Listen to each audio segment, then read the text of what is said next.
Mira, això que fem nosaltres se'n diu Kagami Biraki i és una pràctica que es feia antigament, els samurais ho feien, que vol dir és el primer entrenament oficial de l'any. No vol dir que sigui el primer de l'any, sinó el primer entrenament oficial que es fa per inaugurar l'any, diguéssim.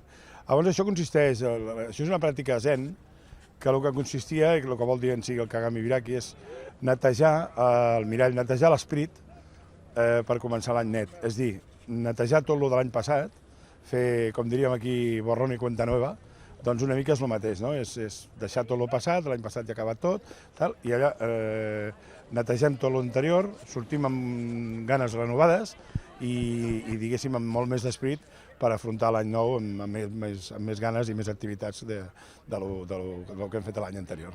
Aquest any estàvem a 6 graus, que està bé, i fa 2 anys vam estar a 0 graus, però la gent ve igual, vull dir, els que falten és perquè tenen alguna cosa que no poden venir, però per ganes n'hi ha més d'un que tenen activitats o coses de feina o el que sigui, que ens diuen, hosti, que aquest any no puc anar, però a ells els hi sap greu. I has vist que a més l'estona que ens passem una estona molt bona, tothom fa camaraderia i bueno, és una vegada a l'any que la fem, però que la fem al gener perquè és quan té interès fer-la, perquè clar, fer l'entrenament a la platja al mes de juny i quan està el bon temps, o fer-ho a les 12 al migdia o a les 7 de la tarda, no té massa interès. L'interès és demostrar l'esperit i aixecar-te això. Un diumenge estar aquí a la platja a les 8 del matí, sigui la temperatura que sigui, és la 38a vegada que ho fem, 38 anys seguits fem això. I només parem de fer-ho si realment diluvia el dia que ho fem pel matí.